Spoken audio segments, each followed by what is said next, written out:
I talk a lot on this channel about how you can surround yourself with people that you really like and who like you back. But the truth is, no matter how charismatic you are, you're going to spend time alone. In fact, probably a lot of time, and I don't want you to feel like that's some kind of boogeyman. So whether you're alone for a Friday night just once, or you're feeling alone because your friends all have significant others and you don't, I want to talk in this video about how you can be alone physically without necessarily feeling lonely. And I want to do this without needing to rely on reaching out or connecting with other people. Because the truth is, you don't need to connect with another individual to deal with loneliness. That's the first mindset. It's that loneliness doesn't have its opposite in being surrounded by people, even people who love you. I don't know about you, but there have been times in my life where I was sad, and my friends, in an attempt to cheer me up, took me out. And I can remember sitting there eating food with all my friends, all focused on me, and feeling incredibly lonely and isolated. On the converse, there have been times where I've been alone in my apartment, nobody's texting, nobody's calling, got no plans, and I haven't felt that at all. It's because the opposite of loneliness is connection. And it doesn't mean connection to a person. That could be connection to a really interesting idea. It could be connection to nature. It could be connection to an animal, connection to the world at large, or even just connecting to yourself. But this is what we're looking for when we're trying to deal with loneliness. It's not to surround yourself with people. You will feel lonely if you make that your goal. You can be surrounded by people your whole life and still feel incredibly lonely. So how do we do this? Because the truth is that we're often compelled to do things that just make us feel more lonely. We surround ourselves with friends that aren't really close friends in an attempt to stave off loneliness. It doesn't work. How do we know what we should do? That's the second piece. And it's something that I call the prediction spreadsheet. This comes from cognitive behavioral therapy, and it really helped me deal with some of the lonely feelings that I would have. I have become quite an extroverted person. And there were Friday nights when I first moved to Santa Monica, before my other friends got here, where I was alone in an empty apartment. There was no furniture, and I was very, very nervous about that. And I remember on Wednesday going, nobody's here. I don't really have any friends in town yet. What am I going to do? And getting anxious about it. But this spreadsheet helped me. Because what I was doing at this time was writing in on this spreadsheet. You can use your phone notes to do this. All the activities that I had lined up for that day. So it might look like I have, lunch with this person that I'm going to meet. I might have this walk in the park. Maybe I have a haircut, and then hanging out alone at night with nothing to do. The second column, the thing that you write next to that, is your predicted satisfaction out of a scale of 1 to 10 that you're going to get for that. So maybe I thought lunch was going to be a 7 because I'm going to meet someone, maybe even an 8. The haircut was going to be a 6, a little bit boring. But then when we got to the nighttime and I was alone, well, that was going to be a 3. That was going to be terrible. And what you see when you do this spreadsheet, first off, is how you anticipate the emotions of your day going and all the anxieties that you build into your day just by default. And the second thing you realize is how completely off these are. Because as you're going throughout your day, you're actually taking mental notes. And you're going, as you're at lunch with this person, you go, how am I feeling? Is this a 7, an 8? Yeah, this is an 8. Great. The haircut, actually, it wasn't so bad. It was just a 7 as I sat here. And then you get to the night, and you're expecting a 3 like I was, and all of a sudden, it was awesome. It was an 8. I was alone in my apartment with my guitar. I had a Kindle. I was reading and playing music, and I felt fantastic. The weird thing is, without this spreadsheet, I'm not updating my software. Part of me thinks that, oh no, that was a fluke. And it's not until I started writing this stuff down that I realized, holy cow, I actually do enjoy my alone time a lot more than I expected.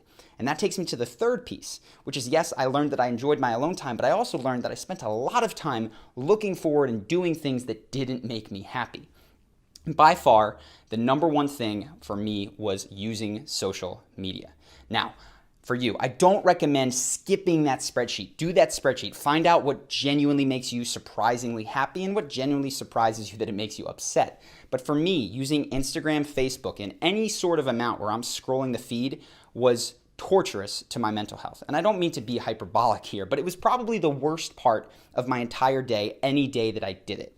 So instead, what I did was I deleted the Facebook app and I got Newsfeed Eradicator, which is this, I think it's an app for Google Chrome that allows you to not see the newsfeed when you use Facebook, so you can still check your updates once a day. Instagram, I keep it. I have a business and I post once a month on there. But what I have done is not allow myself to scroll the feed. When you cut the feed out of these, you realize that you're no longer trying to connect with an app. Because when people scroll these, I think part of them is trying to form a connection with these photos and these other people's lives, and it's just comparing and feeling like crap. So I really, really recommend explore reducing or removing social media, and the ones that I've seen that are the greatest offenders, and I believe I've read studies that have backed this up, are Instagram and Facebook. Luckily, YouTube, as I believe, was on the bottom of that list because it doesn't necessarily need that social component to work. Now, the third thing that I would say after this is you've got these list of things you don't want to do. You want to build habits of the things that surprise you with how fun they are. For me, some of them that shocked me. Walking. I think nature is so underrated by so many of us, especially people like me who work on the internet. Spending time outside, feeling the sun on my skin, absolutely amazing. If you have cold weather but you can take a walk, whatever it is, do it. For me also, music. I don't play it enough, but I have guitars, I have microphones, I can plug my loop pedal in, and I have a blast whenever I do that. And the last thing that I saw was just reading. I used to love reading, but for some reason I didn't spend as much time doing it when I was working. Now that I've built more time into my day that I can read, I actually just feel happier throughout my day, and being alone doesn't have that feeling of, oh no, what'll I do? I get excited because I have this book lined up. And this takes me to the last piece. So you realize that loneliness is really about connecting, and you cut the things out of your life that are giving you this false sense of connection and leaving you empty, and you start to build more habits in that make you feel connected. But from time to time, you need to do something special. And this is what we do with significant others and friends. We plan dates, right? We go to the movies. Sometimes we get a massage. We draw a bath, and we have candles. We do this special stuff that just treats that other person nice. But we don't do that with ourselves. We think it would be weird to go to a movie by ourselves, even though there's something that we really want to see. Or to draw a bath by ourselves would be too romantic to do just by ourselves. And to get a massage, that would be self-indulgent.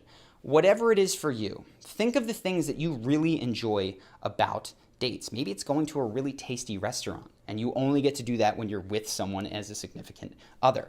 You will learn to crave that relationship even if you don't need it, because you only give yourself those treats when you're in a relationship. So what you need to do from time to time to improve your own mental health and the future relationships that you get in is take yourself on dates. Splurge. Be self-indulgent from time to time. I think it has been very, very fantastic for my mental health. I go to these foot reflexology places. Honestly, a lot of these videos come to me when I'm just sitting there relaxing, and I have a great time. So if you are alone right now, I hope that this has helped you to feel connected. I hope that some of these videos help. And if not, do the prediction spreadsheet and find what does. Have a wonderful day, and I look forward to seeing you guys in the next video.